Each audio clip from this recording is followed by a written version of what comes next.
आज का हमारा जो शिफ्ट 1 का पेपर है 29 जनवरी का, तो उसमें मैं केमिस्ट्री के कुछ मेमोरी बेस्ड क्वेश्चन आपके सामने लेके आया हूँ। और भाई मेरे भाई बहुत सिंपल पेपर पूछा गया है, बहुत सरल सा है। इतने सिंपल पेपर आईटी पूछती भाई पता नहीं, ठीक है। अब देखो एक क्वेश्चन ये पूछा गया है, कह रहा है which of the following pair will be formed by the decomposition of KMnO4। मतलब वो कह रहा है कि मेरे पास अगर मैं पोटेशियम परमैंगनेट मतलब KMnO4 को अगर मैं हीट करता हूं तो भाई मेरे पास क्या क्या प्रोडक्ट वहां पर बनते हैं, ठीक है। तो एक बहुत ज्यादा इंपॉर्टेंट क्वेश्चन है कि अगर मैं पोटेशियम परमैंगनेट अगर मैं 2 KMnO4 लेके चलता हूं, 2 KMnO4 इसको अगर मैं डायरेक्ट हीट करता हूं भाई, तो ये मेरे पास पोटेशियम मैग्नेट मतलब K2MnO4 और प्लस मेरे पास MnO2 बन जाता है, और प्लस यहाँ पर इस प्रोसेस में ऑक्सीजन गैस भी निकलती है। मतलब कुल मिला के पोटेशियम परमैंगनेट का जो मेरे पास हीटिंग इफेक्ट आता है, अगर मैं इस कंपाउंड को मैं डायरेक्ट हीट करता हूँ ना भाई, तो यहाँ पर मेरे पास potassium permanganate convert into potassium manganate, ये जो मेरे पास है ये तो भाई आपको पता है पिंक कलर का होता है, ये ग्रीन कलर का है, ठीक है। और साथ में मेरे पास MnO2 बनता है मैग्नीज डाइऑक्साइड, प्लस अगर बैलेंस इक्वेशन की बात करी जाए तो मेरे पास O2 गैस भी यहाँ पर बनती है, ठीक है भाई। अब यहाँ पर आपके ऑप्शन में देखिए पहला ऑप्शन क्या दे रखा है, उसने दे रखा है पहले ऑप्शन में MnO4। भाई MnO4 तो कुछ होता ही नहीं भाई मेरे भाई, MnO4 तो कुछ होता ही नहीं, हटा दे, ये ऑप्शन तो बेकार हो गया, ठीक है। उसके बाद आप सेकंड ऑप्शन देख सकते हैं, मेरे पास सेकंड ऑप्शन में क्या लिखा हुआ है K2MnO4 प्लस MnO2। तो आप देखें K2MnO4 है प्लस ये भी है, मगर हाँ ऑक्सीजन चूंकि किसी भी ऑप्शन में नहीं है तो उसने ये पूछा कि भाई क्या क्या बनता है, तो भाई ये तो सही है कि ये भी बनता है, साथ में ये भी बनता है। बाकी थर्ड ऑप्शन तो वैसे भी बेकार है, KMnO4 को हीट करके आप KMnO4 बनाएंगे क्या, प्लस MnO2 प्लस वाटर। भाई इस इक्वेशन में आपका वाटर तो निकला नहीं है, तो जो बेस्ट ऑप्शन जो करेक्ट ऑप्शन है वो आपका सेकंड है K2MnO4 प्लस MnO2। आते हैं नेक्स्ट क्वेश्चन में हमारे पास।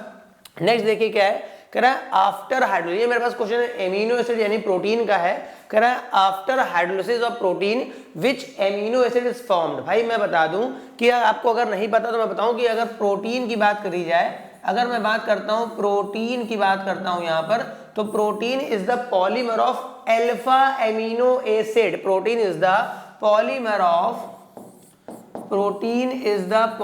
Of alpha amino acid. इसका मतलब ये हो गया कि मेरे पास कार्बन है, उसके बाद यहाँ पर इधर आपका NH2 है, और इसी कार्बन पे बगल में मेरे पास होगा COOH। मतलब जो मेन ग्रुप है उसके अल्फा पोजीशन पे ही हमेशा क्या लगा होता है, NH2। तो ये मेरे पास जितने भी मेरे पास एमिनो एसिड 3 प्रकार के हैं mostly, alpha amino acid, beta amino acid and gamma amino acid. मगर मेरे पास जो नेचुरल अकरिंग प्रोटीन होता है, वो जो पॉलीमर होता है वो होता है अल्फा एमिनो एसिड का। तो अगर मैं बात करूं कि अगर मैं कभी भी प्रोटीन की हाइड्रोलिसिस कराऊंगा, प्रोटीन की अगर मैं कराऊंगा हाइड्रोलिसिस, तो उससे बन के आएगा हमेशा एमिनो एसिड का मिक्सचर बन के आएगा। या अगर मैं एमिनो एसिड को कभी भी कंबाइन करूंगा तो उससे मेरा हमेशा प्रोटीन बन के आता है। तो इसी तरह से अगर मैं प्रोटीन की बेटा हाइड्रोलिसिस कराऊंगा ना तो उससे हमेशा बनेगा एमिनो एसिड। मगर कौन सा एमिनो एसिड बनेगा तो मैं बता दूं, मेरे पास जो बन के आएगा वो हमेशा